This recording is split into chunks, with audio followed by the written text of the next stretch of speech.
Gente, então, pode gravar, Letícia. Vamos fazer uma oração para a gente começar. Tudo que nós fazemos é por causa de Jesus, porque Ele está aqui, cremos que Ele está aqui. Nós cremos que, apesar desse meio que nós estamos usando aqui, o Senhor está conosco e Ele fala e Ele está usando esse aqui. A gente, na nossa casa, nós estamos recebendo do Senhor. Pai, em nome de Jesus, nós te agradecemos, Senhor.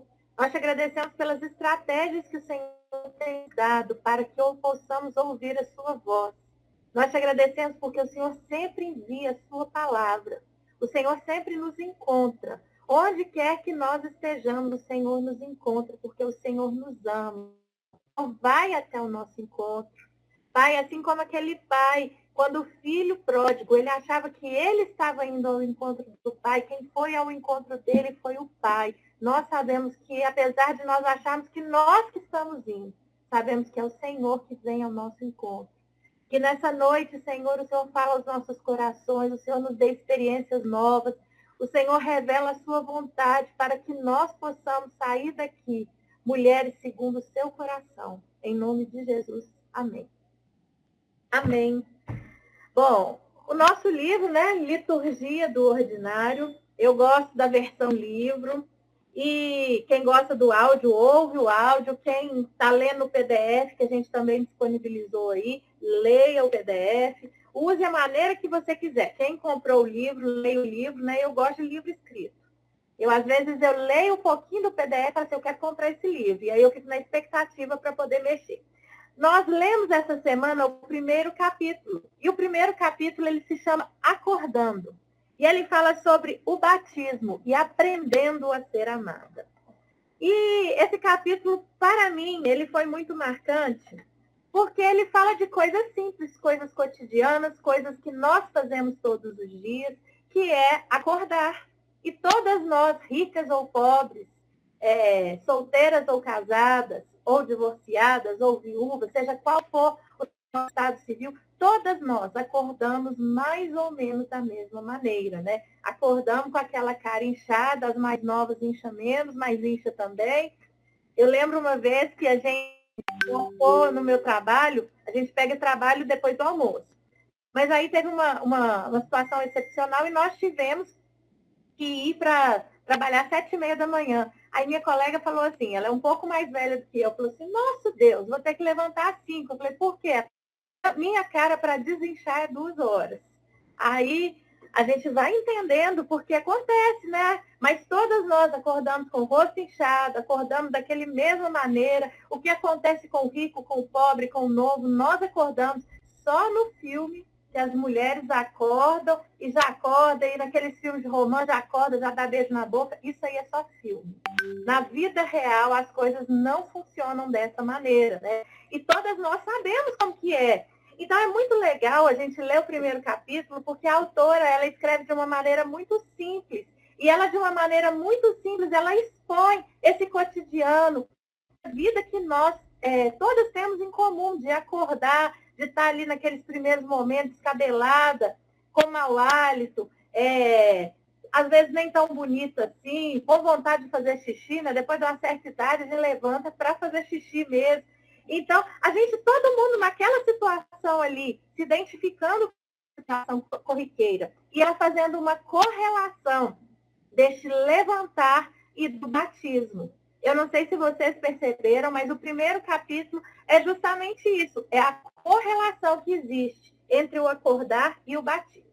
Por que ela fez essa correlação? Eu vou deixar, né, nós todos comentarmos as questões, mas por que ela fez essa correlação? Porque no século XIX, XX, mais para o século XX, é que o meio de ingresso ao povo de Deus começou pelo levantar as mãos. As pessoas correspondiam a apelo, né, num culto público, levantavam as mãos e a partir daquele momento a gente considerava aquela pessoa membro do corpo de Cristo. Mas não era assim. Assim, se você for ver a história da igreja, se você for ver os relatos bíblicos, o meio de ingresso para o corpo de Cristo é o batismo. É o batismo. Tanto é que nós temos em Atos a passagem de Filipe. Filipe era um dos apóstolos. E Filipe, ele estava, o Espírito Santo levou até o deserto. E se você ler, você fala assim, como o Espírito Santo levou? Será que transportou? Os meninos aqui gostam, eles ficam vendo esse trem e falam, teletransportou? Não relata, mas Filipe estava orando e pelo Espírito ele foi até o deserto. E lá no deserto tinha um eunuco que estava andando numa carruagem e esse eunuco estava lendo a Bíblia. Chegou para ele e falou, você entende o que você está lendo? E ele falou assim, não, porque ninguém me explica. E ali Filipe começa a explicar para ele, a pregar o evangelho, e o eunuco recebe aquilo ali, porque o Espírito Santo estava tocando, e o eunuco então fala com ele, olha, tem água ali, o que me impede de ser batizado? O que me impede de ser batizado? Ou seja, eu entendi o grande amor de Deus.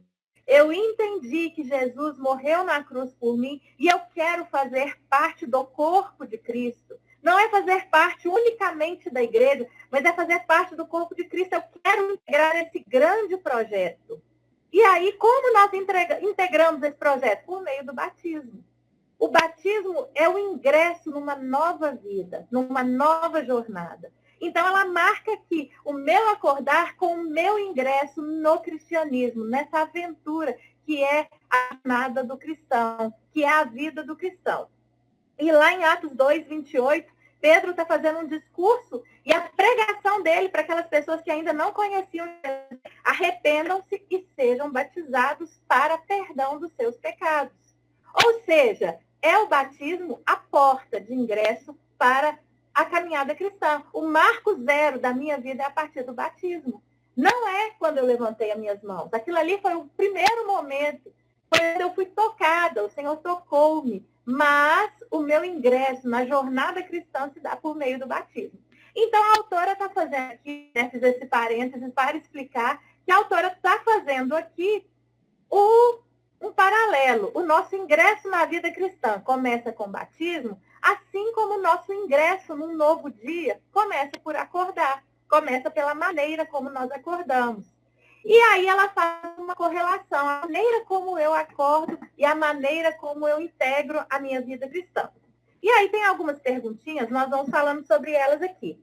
Você normalmente acorda rápido ou devagar, animado ou sonolento? Quem quer responder essa? Rápido ou devagar, animado ou sonolento? Eu vou desligar o microfone aqui. Quem quer responder? Pode. Vocês sabem levantar a mão, não sabe? Aí, ó, quem vai responder? Graziela, pode responder. Vou desligar o meu aqui. Eu acordo rápido, porque o dia que eu resolvo fazer hora, aí eu fico igual ela no livro, murrinhando, pensando mais um minuto e o tempo passa. Eu tenho que pôr o celular para despertar e despertou e acordar rápido e já levantar. Eu sou tipo a Graziela, tudo meu é rápido. No meu serviço, eles falam assim, que eu nasci de 8 meses, porque, além de rápido, eu sou impaciente, né? Então, coitado deles que trabalham comigo, é só misericórdia de Deus. Porque eu ponho fogo, eu falo assim, não, você ainda não fez isso não. Mas, cada um de um jeito. O Léo é lento. Perguntei para ele, Léo, como que você levanta? Confirmei ali. Ele falou, eu sou devagar. Eu sou devagar e ele acorda animada, acorda sonolento. Eu acordo animada. Eu já levanto e eu não tenho esse trem de, é porque eu não tenho mau humor de manhã. Eu levanto a 1000. Não sei por quê, né? Deus faz a gente dessa maneira. Gente, num dia típico, isso aí eu quero que alguém responda sem ser a Graziela, né? Vamos dar oportunidade para todo mundo. Num dia típico, quais os primeiros pensamentos? E você acha que esses pensamentos, de alguma forma, influenciam no seu dia? Quem vai responder pode levantar a mão e ligar seu microfone. Vamos, gente. No dia típico, o que você pensa primeiro de manhã? Pode ser sincera, nós estamos aqui para aprender, para ser sincera. Élida, pode falar, Élida. Penso logo nas demandas que decorrem o dia. O que eu tenho que fazer, né, no decorrer do dia, olhar menino, levar menino em algum lugar.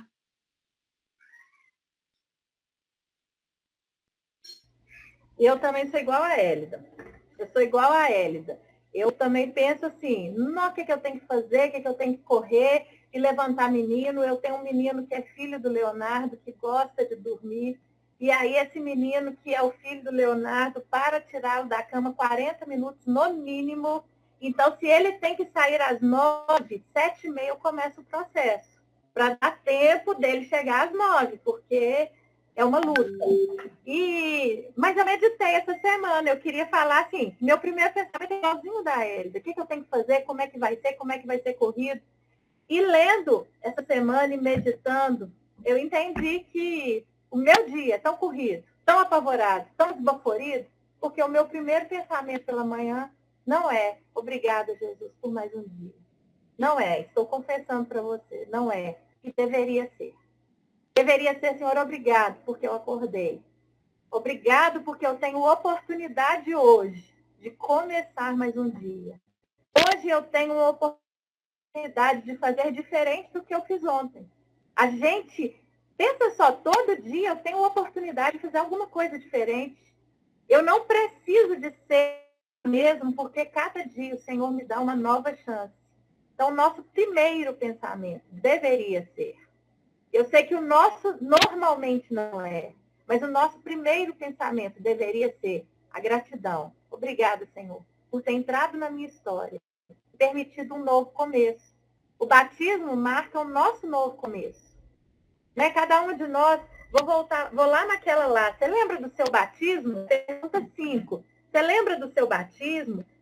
Você lembra como que ele afetou a sua vida? O seu batismo marca uma nova história. Talvez nós tenhamos sido tão errados antes, cada uma de nós teve uma experiência. Eu vou falar rapidinho aqui, eu batizei, eu tinha 13 anos. Sabia nada da vida, nada de nada de nada.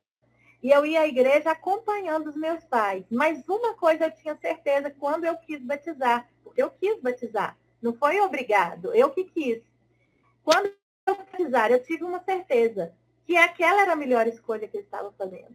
Eu estava fazendo uma escolha muito consciente, eu entendi naquele momento, creio que pelo Espírito Santo, naquele momento eu entendi que eu não tinha escapatória, eu precisava ser de Jesus. Então, aos 13 anos eu me batizei, e eu me lembro desse batismo, batizei com tantas pessoas que vocês conhecem, né? Meu pai e minha mãe batizaram junto com não sei se todos conhecem, Paulelli, ele inclusive tinha um vídeo desse batismo outro dia, eu gostava de mostrar esse vídeo, a gente batizando juntos. E apesar disso, errando, caindo, tendo dias bons, dias maus, no processo de santificação, mas entendendo que aquele ali foi um marco da minha história, um marco da nova história. Quem quer compartilhar como que foi o seu batismo? Que lembranças boas? Aline, pode falar. Então, foi uma retrospectiva muito boa, muito gostosa. E eu fiquei muito eufórica no dia, né? E também tive a certeza de que eu queria, né, passar pelas águas, ter uma mudança de vida, deixar a velha natureza para começar uma nova criatura, né? É o que nos é ensinado. E declarar, né, para as pessoas que estavam ali, né? E eu estava recebendo Jesus como meu Senhor, como meu Salvador, e eu também, a partir daquele momento, obedeceria a palavra dele, né? Os direcionamentos dele à minha vida. E foi muito impactante, porque eu e o Zé Berto, nós batizamos no mesmo instante. Até eu tirei a nossa fotinha e pus aqui, ó, no meu caderninho. Então, foi muito impactante, né? Eu tinha acabado de ganhar Emanuel, estava realmente, né, ali me deliciando no Evangelho, tudo novo. E fiquei muito feliz também em ser acolhida pela nova família de Cristo. Foi uma bênção, graças a Deus, foi muito bom relembrar. Foi em 2016. Ó, qual que é a data, José? José vai me lembrar. 2006. Tem um tempinho, né, Aline? Glória a Deus. E a gente precisa de lembrar. O que a autora fala aqui, né, questão de lembrar o seu batismo, nós precisamos de marcos nas nossas vidas. Sabe por quê? Se você for me contar uma história, a gente só lembra as coisas ruins. A gente não lembra as coisas boas. Você vai contar para alguém alguma coisa, fala assim, me conta quem que você é. Aí você fala assim, deixa eu te contar, a minha mãe morreu tem 10 anos. A primeira coisa, contar coisa triste. Sendo que aconteceram tantas coisas boas. Por quê? Porque as coisas ruins, elas já nos marcam. Então, nós precisamos ter marcos de coisas boas. E aí eu queria, então, ir para a pergunta 4. Quero que alguém me ajude a responder. Você acha que é difícil de você acreditar que você é amado por Deus?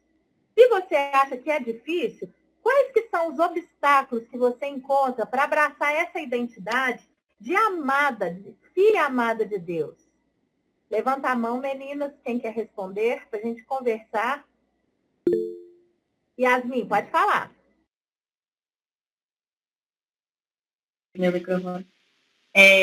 Antigamente era mais fácil acreditar que a gente não era amado por probleminhas pequenos. Às vezes acontecia alguma coisa, a gente ficava chateado, passou, Deus, mas por que está acontecendo comigo? E se lamentava assim. A partir do momento que eu comecei a trabalhar no Hospital do Câncer, eu percebi que, de forma alguma, Deus, até mesmo aqueles pacientes que estão ali lutando contra uma doença tão pesada, não se sente amado. Então, como eu vejo eles agradecendo todos os dias, mesmo com uma doença tão séria, e eu percebo cada dia mais o tanto que eu sou abençoada por eles, sou amada, porque só de ter saúde, de ter meus filhos também todos saudáveis, aqui em casa todo mundo bem. Então, acredito que a gente tem que se sentir amado mesmo quando a gente está passando por luta, porque Deus não dá nada a gente que a gente não possa estar buscando melhorar ou curar, sei lá.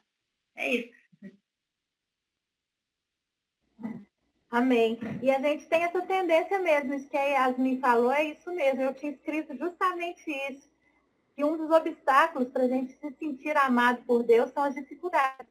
Às vezes a gente está passando por um problema e esse problema pode nos levar a questionar, será que Deus me ama? Aí no mundo tem um ditado que fala, será que eu joguei pedra na cruz? É só a gente passar por um perrengue, a gente já acha que o amor de Deus não existe. E muito disso, e aqui eu vou convidar quem não está participando da Escola de Crescimento, domingo, 9 horas da manhã, muito disso é falta de conhecimento do Evangelho de Deus. Porque houve um evangelho falso, um evangelho fabricado, um evangelho terapêutico, que fala que Deus vai te dar vitória a todo custo, que Deus vai só te levar ao triunfo. E aí, na hora que passa por um perrengue, porque nós passaremos, fala, eu não me amo, eu estou fazendo alguma coisa errada. E não entende que seja na abastança, seja na falta, seja passando por luta, seja na paz, o Senhor nos ama. Em todas as circunstâncias, Deus nos ama. Paulo fala em Romanos que não é a morte, não é a vida, não são potestades, não são principados, nada pode nos separar do amor de Deus. Está lá em Romanos capítulo 8. Então, é uma mensagem que às vezes nós absorvemos, ou é pregada uma mensagem muito terapêutica, muito de ser feliz a todo custo. E essa mensagem não é a mensagem do Evangelho verdadeiro, e essa mensagem não mostra o Deus verdadeiro. E aí a gente fica se sentindo, na hora que você passa pelo perrengue, nós vamos passar. Né? Não é pessimismo, não. Vamos passar. Vamos passar. Nem que seja uma dor de barriga, nem que seja uma unha encravada, nem que seja um bife que a manicure vai tirar no seu dedo. Vamos passar pelo perrengue. E nós precisamos de entender que em todas as circunstâncias, em todo o tempo, somos amados por Deus. Então, nós precisamos de saber isso. Precisamos. E a gente tinha falado até no grupo, né, que práticas que podem nos ajudar a lembrar no primeiro momento que nós somos amados de Deus. Práticas seria o quê? O que eu posso pôr de lembrança para mim na hora que eu abrir o olho para o meu primeiro pensamento ser para o Senhor? O que eu posso fazer? Por quê? Porque a gente esquece de tudo, né?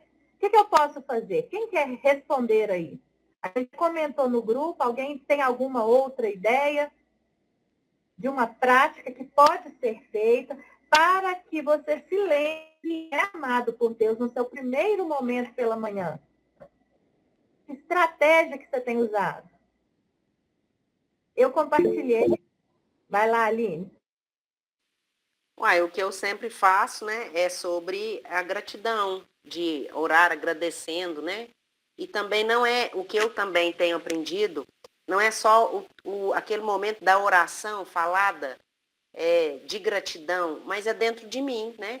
Na hora que eu estou fazendo as coisas, assim, tenho tido gratidão por aquilo, né? Tipo, né? Quando o menino vai para a escola e fica só a gente e Deus, aquele momento que você vai organizando, que chega da caminhada, vai fazendo as coisas, e que aí tem coisa que talvez a gente não gostaria, né? É lavar a vasilha, arrumar uma coisa ou outra. E aí eu tenho sentido isso, tenho sentido o prazer e a gratidão por poder fazer aquilo. Porque quando a gente fica doente é muito triste. Você vê uma casa bagunçada, você não conseguir fazer, ou quem faz para você não faz da forma que você gostaria ou precisava que fosse feito.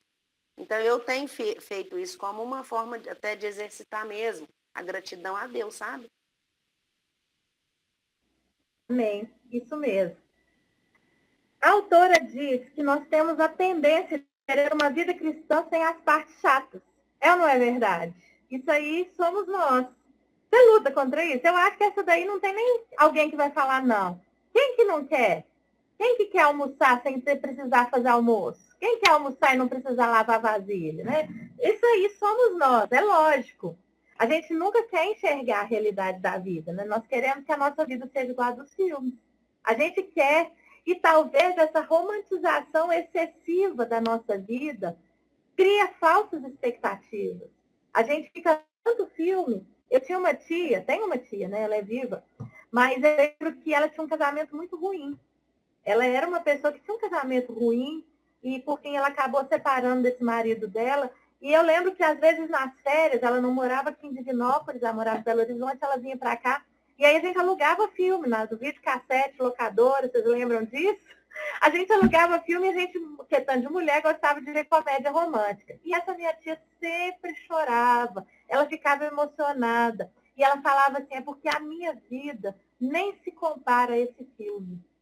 E às vezes a gente fica igual ela, achando que a nossa vida tem que ser um filme. E quando não é, quando o nosso marido não é igual aqueles homens de filme, que falta adivinhar, que quer fazer o tempo disposto, aí a gente fala assim, meu Deus, mas por que não é assim? A gente não está entendendo que a vida não é um roteiro de filme. A vida não é isso. Nós precisamos entender que Deus, ele não age só de uma maneira. E a própria criação do mundo demonstra a maneira com que Deus age. Deus, ele é tão poderoso que ele poderia ter criado o mundo todo num dia só. Ele podia ter feito tudo num dia só. Mas ele fez em 7 dias. Ele progressivamente, ele foi criando todas as coisas, admirando, contemplando. E ele não deixou a criação pronta. A criação é para ser desenvolvida. É um método de Deus. Isso é revelado na Bíblia. Deus poderia também, né, se a gente pegar o Êxodo, tirar aquele povo do Egito e transportá-lo, pegar a nuvem e sumir com eles lá, fazendo um carro de fogo com eles, levar direto para Canaã. Mas Deus não age assim. Deus, ele tem uma maneira de nos conduzir a um processo do amadurecimento. Então, as partes chatas da vida, nós precisamos entender que é o método de Deus agir. É o método de Deus agir. Nós não temos que ficar revoltados com a parte chata da vida. Nós não temos que ficar achando que essas partes chatas... Lembra daquele filme? Aqui agora, quem quiser, eu sei a idade. Do Sr. Miyagi, Karate Kid. Esse filme foi um sucesso, né? Eu lembro que eu era jovem e foi um sucesso. E aí o Daniel San, ele ia treinar com o Sr. Miyagi. Daniel San tinha apanhado na escola para jovens, né? As jovens que não riram, que não identificaram. Daniel San apanhou na escola. E ele era novo na cidade e tinha um pessoal lá que treinava karatê numa academia, que um mestre, eram aqueles mestres muito cruéis. Então, Daniel San apanhou e falou, eu preciso aprender. Encontrou o Sr. Miyagi, mas o método do Sr. Miyagi ensinar era totalmente diferente. O Sr. Miyagi falava, Daniel San, vai lá e lixa a cerca. E o Daniel San ficava lá e falava, não estou entendendo, para que eu lixo? Daniel San, agora você vai estender roupa. E ele estendia roupa. E o Daniel San fazia vários movimentos repetitivos e ele não entendia por que ele estava fazendo isso. E aí no filme mostrava ele lutando e os movimentos que ele fazia na luta eram os movimentos que o Sr. Miyagi treinou com coisas totalmente diversas da luta. eu quero dizer para vocês, usando essa analogia um pouco antiga do Daniel San, que Deus nos treina dessa maneira. Às vezes a gente está lavando vasilha e fala assim, mas para que Deus está me treinando com tanta vasilha suja? Deus está nos treinando para algo maior. Mas aquele é o método, aquele é o instrumento que ele está nos treinando. Por exemplo, quando eu limpo a minha casa, sabe para que Deus está me treinando? Para não aceitar a sua vida. A pessoa que se acostuma com uma casa suja, que não se incomoda da casa dela estar toda suja, toda bagunçada, toda desorganizada, a mente dela vai ficando tão desorganizada que ela se acostuma com o pecado na vida dela. E aí uma coisinha e outra, e ela vai se acostumando. Então, quando eu limpo a minha casa, o Senhor está me treinando para limpar a minha vida, para que eu identifique o que não tem permitido que eu viva bem. Quando eu estou lavando o banheiro, e glória a Deus para quem gosta de lavar banheiro, minha mãe, quando eu era pequena, falava assim, minha mãe era esperta, né? Lá em casa, aquele tanto de mulher, ela falava assim, você tem um dom de lavar banheiro. E eu acreditava. E aí eu assumia aquele banheiro, e eu assumia tanto que o dia que eu casei, eu falei, eu quero ver quem vai lavar banheiro nessa casa, porque só eu que lavo banheiro. E aí ela me conquistou com essa história de que eu tinha dom de lavar banheiro. Mas quem lava banheiro? Você tem que procurar, e às vezes o banheiro parece que está limpinho, ele está até assim, mas está com mau cheiro. Por quê? Precisa jogar água, tem que jogar água sanitária, tem que esfregar, você tem que tirar, não é uma limpeza aparente. Isso nos treina, que não é a aparência, não é a aparência que Deus quer, ele quer um interior limpo. Às vezes está todo mundo vendo e está achando que está bonito, mas por dentro está fedendo, está precisando de uma limpeza maior, está precisando de ser limpado. O Senhor nos treina por meio da limpeza. E eu nunca tinha percebido isso até essa semana que eu li esse capítulo com vocês. Para que Deus está nos treinando por meio das partes chatas?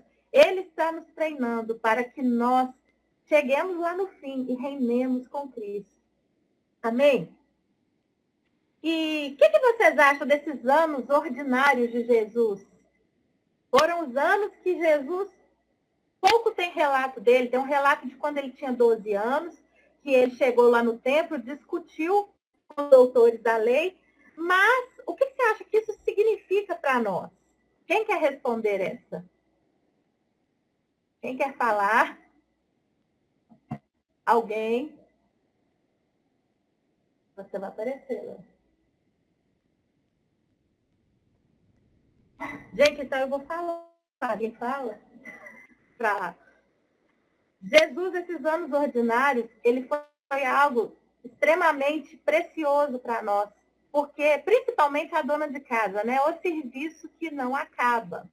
O serviço que nós estamos ali todos os dias, e renova. Assim como as misericórdias de Deus, a vasilha suja, a bagunça, a roupa suja, ela se renova toda manhã.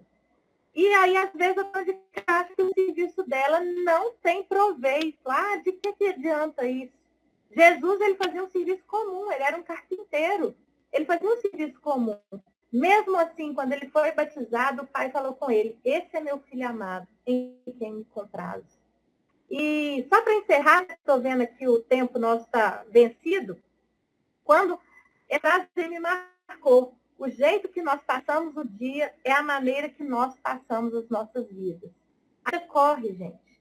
A vida passa muito rápido. E a gente fica achando que só os dias espetaculares constituem a nossa vida. Mas, na verdade, são os nossos dias comuns que fazem a nossa vida. E como eu tenho passado esses dias? Como que eu estou levando esses dias, esse dom que Deus me deu, esse dia que Deus me deu, essa oportunidade que Ele me deu? Como que eu estou levando? Como que isso está funcionando para mim? Pensa sobre essas coisas. Será que eu não estou desperdiçando? Será que eu não estou distraído? Deus está ali me treinando, está ali me ensinando. Será que eu não estou distraído no meu dia a dia? Achando que eu estou fazendo tarefas sem sentido, sem significado? Achando que eu estou ali com um propósito. Deus, por que Deus permite? Se Ele permite. E quando nós ingressamos na família de Cristo, e quando Deus nos encontrou, Ele não nos levou para o céu, porque Ele poderia. Se Ele nos deu vida, fôlego, saúde, é porque Ele tem um propósito. Então, esses dias, hoje, tem um significado. Mas eu nem fui para a igreja. O significado está nas coisas comuns. Eu conheci um rapazinho que ele trabalhava e ele conheceu Jesus e estava na igreja. Esse aí eu conheci de verdade, é um testemunho verdadeiro. E aí um dia, num culto de jovens, ele falou assim, eu quero dar um testemunho. O melhor horário para mim é o horário que eu peço para ir no banheiro lá no meu serviço, porque ali eu ajoelho, oro e Deus está comigo. E na época todo mundo achou maravilhoso, mas hoje eu vejo como ele estava enganado. Você não precisa de ajoelhar no banheiro do seu serviço para que Deus esteja com você. Ele está conosco todos os dias, todos os momentos. Na hora que você está lá fazendo uma coisa comum, Deus está com você. Você está grampeando, Deus está com você. Você está limpando, Deus está com você. Isso é um culto. Basta nós ouvirmos a voz de Deus. Basta. O que é orar sem cessar? O orar sem cessar é você entender. O que Deus está me falando aqui enquanto eu estou lavando essa vasilha? Será que eu tenho que limpar alguma coisa em mim? O que Deus está me falando na hora que eu estou preparando um alimento? Teve um dia que eu quis fazer salmão. Nunca tinha feito. E aí eu falei, não, como é que eu vou fazer? Custa R$89 o quilo. Aí eu falei, eu não posso desperdiçar. Vai ter que ficar bom esse salmão. Eu olhei na internet, eu vi uns 15 vídeos de como fazer o salmão. Eu me preparei, comprei os ingredientes para fazer e ficou uma delícia. A gente tem que entender, quando faz isso, olha só, a gente consegue fazer essas coisas. Por que nós não nos dedicamos às coisas de Deus assim? Por que eu faço, olha, se eu quis fazer um salmão, eu tive que me preparar. Eu tive que procurar e eu consegui. Então, a gente tem que entender. Deus fala com a gente, olha, tá vendo? Você quer mais de mim? Busca o que eu tenho para dar.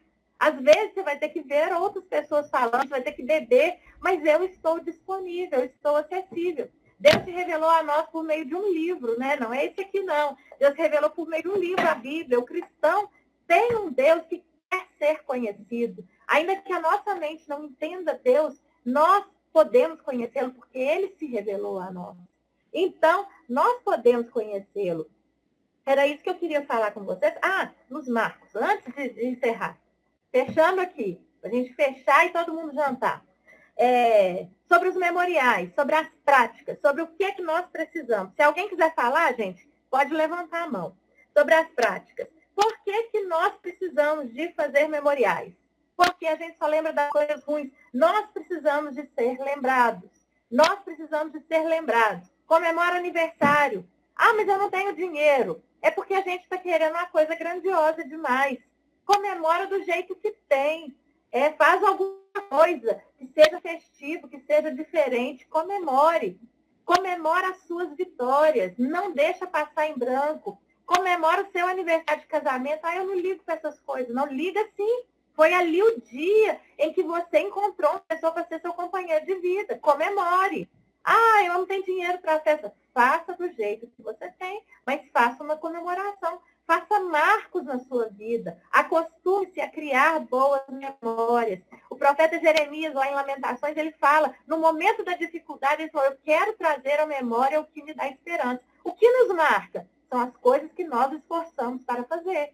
O que vai marcar? É o aniversário, é quando você saiu, é um passeio. São as coisas boas. Faça um esforço para marcar na sua vida aquilo que é importante. Não faça comum. Não torne comum. Uma vitória, celebra. Aniversário de casamento, faz uma festa. Mas eu não tenho dinheiro, faz um quissuco. Quando eu tinha 15 anos, não tive festa. Mas a minha avó era viva, comprou um pernil, pão de queijo, maionese, copo de plástico. Lá em casa mesmo, a vizinhança lá, não pude chamar muita gente, porque a casa era pequena, mas nós comemoramos. E aí eu queria dançar a valsa, vou ter que dançar a valsa das mulheres depois dos 40, né? Por quê? Porque não deu. Mas comemore. Não deixe passar em branco. Comemore as suas conquistas, do jeito que for. Talvez você não vai para Ibiza, né? Talvez a gente vai morrer e não vai para Ibiza. Mas vai ali em Cajuru, vai ali na pracinha, vai ali tomar um sorvete, faça algo diferente. Dentro da sua possibilidade, mas marque ali, porque nós precisamos de memoriais para lembrar. Tá bom? Eu já vou colocar, eu já digitei as perguntas do capítulo 2. A Letícia vai colocar para nós também o áudio. E o capítulo 2 é Arrumando a Cama. nós já acordamos, já entramos na vida de Cristo. Nós já entendemos que ele tem que ser o nosso primeiro pensamento, que as partes chatas da vida, elas estão nos ensinando. O que mais, né, nós vamos aprender sobre arrumar? Então, eu vou mandar. Essa semana, não deixe de ler, não deixe de ouvir as que vão ouvir. Não deixe de fazer as perguntinhas. Quando eu fui respondendo as perguntas, eu fui aprendendo mais. Eu fui atentando para coisas que eu não tinha atentado. Vamos pedir para o Espírito Santo inundar os nossos corações. Amém?